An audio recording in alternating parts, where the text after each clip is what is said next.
പക്ഷേ വഖഫിന്റെ കാര്യം എടുത്തിട്ട് വഖഫിനെ താറടിച്ച് കാണിക്കുന്ന രീതിയിൽ സംസാരിച്ചിട്ട് പറ്റത്തില്ല. കാരണം അത് നമ്മുടെ മതേതരത്തിന് എതിരായിരിക്കും. ഒരുപാട് ആൾക്കാർ ചോദിച്ചു വഖഫ് ബോർഡിനെ കുറിച്ചുള്ള അല്ലെങ്കിൽ ആ ഒരു ഇഷ്യൂവിനെ കുറിച്ച് എന്താണ് വീഡിയോ ചെയ്യാത്തത്. എനിക്ക് അതിനെക്കുറിച്ച് വലിയ ധാരണയില്ല. അത് സ്മൃതിക്ക് അറിയാത്ത കാര്യത്തെ പറ്റി സംസാരിക്കാതിരിക്കുന്നതല്ലേ നല്ലത്. സ്മൃതിയുടെ വീഡിയോ ഒക്കെ ഞാൻ കാണാറുണ്ട്. ഒരു പെൺകുട്ടി എന്നുള്ള രീതിയിൽ റിയാക്ഷൻ വീഡിയോ ചെയ്യുന്നു, വളരെ ബോൾഡ് ആയിട്ടാണ് സംസാരിക്കുന്നത്. കയ്യടി അറിയിക്കുന്ന കാര്യമാണ്. പല വീഡിയോസും ഞാൻ കണ്ടിട്ടുണ്ട്, ശ്രദ്ധിച്ചിട്ടുണ്ട്. കാര്യങ്ങളൊക്കെ കൊള്ളാം. ഇന്ന് സ്മൃതി ഒരു വീഡിയോ ഇട്ടിട്ടുണ്ട്. എന്താണ് വഖഫ് ബോർഡ് എന്ന് സ്മൃതിക്ക് അറിയില്ല എന്ന് സ്മൃതി തന്നെ പറയുന്നു. പിന്നെ ജനാധിപത്യം, മതേതരത്വം, നമ്മുടെ ഭരണഘടനയെന്നൊക്കെ സ്മൃതി പറയും. നമ്മൾ ഈ മതേതരത്വവും ജനാധിപത്യവും തെളിയിക്കേണ്ട ഒരു സ്പേസിലല്ല നമ്മൾ ജീവിക്കുന്നത്. മതേതരത്വവും ജനാധിപത്യവും തെളിയിക്കാൻ വേണ്ടി നമുക്ക് വഖഫ് ബോർഡിനെ പറ്റി സപ്പോർട്ട് ചെയ്തിട്ടും കാര്യമൊന്നുമില്ല. ഇനി സ്മൃതിയുടെ വീഡിയോയിലേക്ക് ഞാൻ വരാം. അത്യാവശ്യം നമ്മൾ റിയാക്ഷൻ വീഡിയോ ചെയ്യാൻ ഇതിന് പിന്നിൽ നല്ല രീതിയിൽ ഹോംവർക്ക് ചെയ്യണമെന്ന് എനിക്ക് സ്മൃതിക്കും അറിയാം. സ്മൃതിയും ഞാനും ഒരു വീഡിയോ ചെയ്യുന്നതിന് മുമ്പ് കുറച്ച് കാര്യങ്ങളൊക്കെ പഠിക്കേണ്ടതായിട്ടുണ്ട്, സംസാരിക്കേണ്ടതായിട്ടുണ്ട്. അപ്പൊ സ്മൃതി ഒന്നും അറിയാതെ എന്താണ് വഖഫ് എന്നറിയില്ല, സ്മൃതി ഇരുന്ന് സംസാരിച്ചുകൊണ്ടിരിക്കുകയാണ്. സ്മൃതിയുടെ ആദ്യത്തെ ഒരു കണ്ടന്റ് എന്ന് പറയുമ്പോൾ സുരേഷ് ഗോപിയാണ്. സുരേഷ് ഗോപി കഴിഞ്ഞ ദിവസം മാധ്യമപ്രവർത്തകരോട് സംസാരിച്ചതും സുരേഷ് ഗോപി വഖഫുമായി ബന്ധപ്പെട്ട ഒരു സ്റ്റേറ്റ്മെന്റ് നടത്തിയത്. വഖഫുമായി ബന്ധപ്പെട്ട ഒരു സ്റ്റേറ്റ്മെന്റ് നടത്തിയപ്പോൾ സ്മൃതി പറയുന്നത് നമ്മുടെ രാജ്യത്ത് ഒരു ഭരണഘടനയുണ്ട്, നമ്മുടെ രാജ്യത്തൊരു മതേതരത്വം ഉണ്ട്, ഇതൊന്നും തകർക്കരുത് എന്നൊക്കെയാണ് സ്മൃതി പറയുന്നത്. എന്നിട്ട് സ്മൃതി തന്നെ പറയുന്നത് എന്താണ് വഖഫ് എന്ന് എനിക്കറിയില്ല എന്ന് പറയുന്നത്. അപ്പോൾ പഠിക്കുകയല്ലേ സ്മൃതി ചെയ്യേണ്ടത് എന്താണ് വഖഫ് എന്ന്, എന്തിനു വേണ്ടിയാണ് ഈ ആൾക്കാരെല്ലാം വഖഫിനെതിരെ സംസാരിക്കുന്നതെന്ന്. ഇപ്പൊ മുനമ്പത്ത് കുറെ മനുഷ്യർ, സ്മൃതി അറിഞ്ഞിട്ടില്ലെങ്കിൽ അറിയാൻ ശ്രമിക്കുക, മുനമ്പത്ത് കുറച്ച് മനുഷ്യർ 600ഓളം കുടുംബങ്ങൾ സമരം ചെയ്തുകൊണ്ടിരിക്കുന്നത്. എന്തിനു വേണ്ടിയാണ് സ്മൃതി സമരം ചെയ്യുന്നത്? 1200ഓളം മനുഷ്യർ അവരുടെ ഭൂമിയിൽ അഭയാർത്ഥികളെ പോലെ ജീവിച്ചുകൊണ്ടിരിക്കുകയാണ്. എന്തിനാണ് സ്മൃതി അവർ സമരം ചെയ്തുകൊണ്ടിരിക്കുന്നത്? വഖഫ് വിഷയത്തിൽ, വഖഫുമായി ബന്ധപ്പെട്ട വിഷയത്തിലാണ് സമരം ചെയ്തുകൊണ്ടിരിക്കുന്നത്. ഇപ്പൊ സ്മൃതിയുടെ വീട് മുനമ്പത്താണെന്ന് കരുതാം.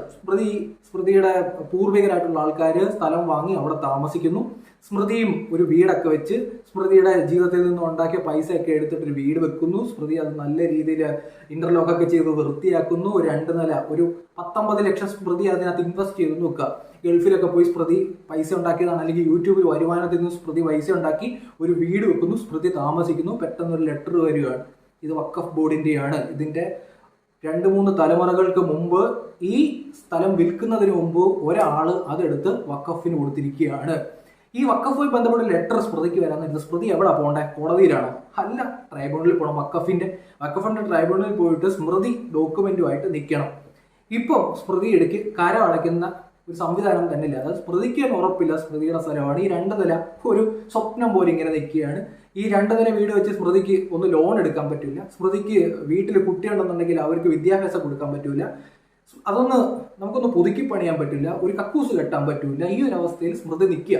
അപ്പൊ സ്മൃതി പറയും ജനാധിപത്യം പൂത്തുലയട്ടെ, മതേതരത്വം പൂത്തുലയട്ടെ, പക്ഷെ എനിക്ക് വഖഫിനെ പറ്റി അറിയില്ല. അപ്പൊ വഖഫിനെ പറ്റി എന്ത് ചെയ്യും? സ്മൃതി പഠിക്കും. എന്താണ് വഖഫ് എന്ന് സ്മൃതി പഠിക്കുക. 1995-ലും 2013 ഞാൻ ഡീറ്റെയിൽ ആയിട്ട് ഒന്നും പറയാൻ ആഗ്രഹിക്കുന്നില്ല. എൻ്റെ വീഡിയോയിൽ വളരെ ഡീറ്റെയിൽ ആയിട്ട് എന്താണ് വഖഫ് ബില്ല് എന്നുള്ള രീതിയിൽ സംസാരിച്ചിട്ടുണ്ട്. ഈ 2 വർഷങ്ങളിൽ 1995-ലും 2013-ലും മറ്റൊരു മതത്തിനും ഇല്ലാതെ, തിരുവിതാംകൂർ ദേവസ്വം ബോർഡിനോ ക്രിസ്ത്യാനികൾക്കോ സഭകൾക്കോ ഇല്ലാത്ത അവകാശങ്ങൾ വഖഫിന് കൊടുത്തിരിക്കുകയാണ്. ഒരു ട്രൈബ്യൂണൽ കൊടുത്തിരിക്കുകയാണ്. സ്മൃതിക്ക് ലെറ്റർ വരിക. സ്മൃതി എവിടെ ചെല്ലണ്ടേ? ഡോക്യുമെന്റ് ആയിട്ട്, സ്വന്തം ഭൂമിയുടെ ഡോക്യുമെന്റ് ആയിട്ട് ട്രൈബ്യൂണലിന്റെ മുമ്പിൽ പോകണം. അവിടെ പോയി കഴിഞ്ഞാൽ അവരൊരു വിധി പറഞ്ഞു കഴിഞ്ഞാൽ അന്തിമമായിരിക്കും. ബാക്കിയുള്ള കോടതികളിൽ സ്മൃതിക്ക് പോകാൻ പറ്റില്ല. അപ്പൊ സ്മൃതി പറയത്തില്ലേ, ഈ കോൺസ്റ്റിറ്റ്യൂഷൻ ഉള്ള നാട്ടിൽ എനിക്ക് വേറെ കോടതി പോകാൻ പറ്റത്തില്ല. ഇവിടെയാണ് പ്രശ്നം. അതല്ല നമ്മൾ ഈ മതേതരത്വമെന്നോ അല്ലെങ്കിൽ മതസ്വാതന്ത്ര്യമൊന്നോ ജനാധിപത്യമൊന്നോ പറഞ്ഞിട്ട് ഒരു കാര്യമില്ല.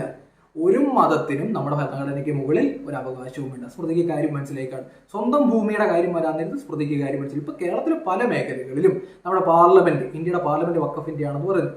1500 വർഷം പഴക്കമുള്ള നമ്മുടെ തമിഴ്നാട്ടിലെ ഒരു ക്ഷേത്രം, അതിന് ചുറ്റുപാടുള്ള ഗ്രാമങ്ങൾ വഖഫിന്റെ ആണെന്ന് പറയുന്നത്. ഒരു ദിവസം ലെറ്റർ വരിക, ഇനി ആ സ്ഥലം നിങ്ങളുടേതല്ല എന്നുള്ള രീതിയിൽ വരിക. എന്ത് ചെയ്യും? ആൾക്കാർ സമരം ചെയ്യും, കുറെ ആൾക്കാർ ബഹളം വെക്കും.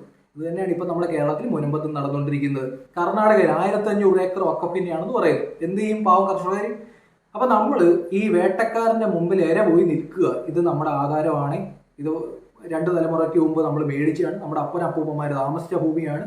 അതിനു മുമ്പ് ഇത് വിറ്റ ആള് ഇത് വഖഫിന് ഈ മുദ്രപത്രത്തിന്റെ സൈഡിൽ എഴുതി വെച്ചു എന്നും പറഞ്ഞത് അവരുടെയാണെന്നും പറഞ്ഞു പറയാം. രാജ്യത്ത് ഒരു മതത്തിന്, ഒരു വഖഫ് ബോർഡിന് ഒരു പ്രത്യേക അധികാരം എഴുതി കൊടുത്തിരിക്കുക. ഇതിനെതിരെയാണ് നമ്മൾ സംസാരിക്കേണ്ടത്. ഇത് പാർലമെന്റിൽ പോയി സുരേഷ് ഗോപി ഇതുമായി ബന്ധപ്പെട്ട് ഈ അമിതാധികാരം എടുത്ത് കളയേണ്ടതായിട്ടുണ്ട്. ഇതിനെപ്പറ്റിയാണ് സുരേഷ് ഗോപി സംസാരിച്ചത്. നമ്മൾ സുരേഷ് ഗോപിയെ ഇപ്പം വെറുതെ എന്തെങ്കിലും പറഞ്ഞു കഴിഞ്ഞാൽ നമുക്ക് കുറച്ച് കയ്യടി കിട്ടും. ഈ വഖഫ് സ്മൃതിയുടെ ഫാമിലിക്ക് ഒരു ഇഷ്യൂ ഉണ്ടായി കഴിഞ്ഞാൽ, സ്മൃതിയുടെ വീടിന് ഒരു ഇഷ്യൂ ഉണ്ടായി കഴിഞ്ഞാൽ സ്മൃതി വഖഫിനെ പറ്റി പഠിക്കും. ഈ നിയമം എന്താണെന്ന് പഠിക്കും. പ്രോപ്പറായിട്ട് ഡീറ്റെയിൽ ആയിട്ടൊക്കെ ഞാൻ വീഡിയോ ഇട്ടുണ്ട്. സമയം ഉണ്ടെങ്കിൽ സ്മൃതി കയറി നോക്കിയാൽ മതി. നമ്മൾ മതേതരത്വം തെളിയിക്കുക എന്ന് പറഞ്ഞു കഴിഞ്ഞാൽ ഏതെങ്കിലും ഒരു വിഭാഗം കാണിക്കുന്ന തെറ്റ് ചൂണ്ടിക്കാണിക്കാതിരിക്കുക എന്നുള്ളതല്ല. അത് സ്മൃതി മനസ്സിലാക്കണം. മതേതരത്വം എന്ന് പറയുന്നത് എല്ലാവരും തുല്യരായി കാണുക. ഒരു ഇന്ത്യൻ സിറ്റിസൺ എന്നുള്ള രീതിയിൽ നമുക്ക് എല്ലാവർക്കും ഒരേ അവകാശം മതി. പ്രത്യേകിച്ച് ഒരു അവകാശവും ഒരു മതത്തിനും നൽകേണ്ടതായിട്ടില്ല.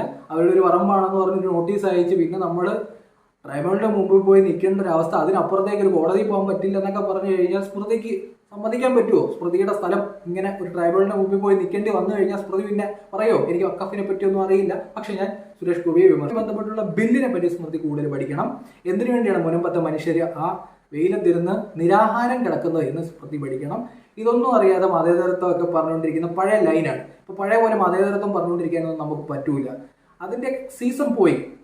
ഒരു വിഭാഗത്തെ പറഞ്ഞു കഴിഞ്ഞാൽ മതേതരത്വം തകരുമെന്നൊക്കെ പറഞ്ഞു കഴിഞ്ഞാൽ അങ്ങനെ പരിപാടിയൊന്നും വേണ്ട. ഏത് വിഭാഗമാണെന്നുണ്ടെങ്കിലും ഇപ്പം ഇന്ത്യൻ കോൺസ്റ്റിറ്റ്യൂഷന് കീഴെ മതി ഹിന്ദുവായ എനിക്ക് ട്രാവൻകൂർ ദേവസ്വം ബോർഡ്, പ്രോപ്പറായില്ലേ കാര്യങ്ങൾ. അതുപോലെ തന്നെ മതി ക്രിസ്ത്യാനിക്ക് സഭയും, അതുപോലെ തന്നെ മതി മുസ്ലിമിന് വഖഫും. നമ്മൾ സാധാരണ കേസ് പറയുന്നത് എങ്ങനെയാ?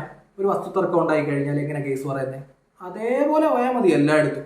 അതല്ലാതെ പ്രത്യേകിച്ച് ഒരാൾക്ക് കൊമ്പ് കൊടുക്കേണ്ട ഒരു കാര്യമില്ല. സ്മൃതി കൃത്യമായി പഠിക്കുക. സ്മൃതിയുടെ വീഡിയോ ഞാൻ കാണാറുണ്ട്. സ്മൃതി വഖഫിനെ പറ്റി പഠിച്ചിട്ട് ഈ ഡയലോഗ് അടിച്ചായിരുന്നെങ്കിൽ ഞാൻ വീഡിയോ ചെയ്യില്ലായിരുന്നു. ഇത് 1200ഓളം മനുഷ്യരെ കളിയാക്കുന്ന രീതിയിലായി പോയില്ലേ സ്മൃതിയുടെ ഡയലോഗ്. വഖഫിനെ പറ്റി ഞാൻ പഠിക്കില്ല, എനിക്ക് അറിയില്ലെന്നാ പറയുന്നത്. അറിയാത്ത കാര്യത്തെ പറ്റി എന്തിനാണ് സ്മൃതി ഇങ്ങനെ സംസാരിക്കുന്നത്?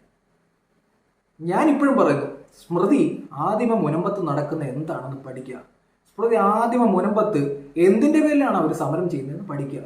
എന്തിന്റെ പേരിലാണ് അവർ വെച്ച വീടിന് ഇപ്പൊ കര അടയ്ക്കാൻ പറ്റാതെ ഇരിക്കുന്നത്, അവർക്കൊരു ബാത്റൂം പോലും കെട്ടാൻ പറ്റാതെ ഇരിക്കുന്നത് എന്ന് സ്മൃതി പഠിക്കുക. അവിടെ പലർക്കും പല ഗുരുതരമായ അസുഖങ്ങളുണ്ട്.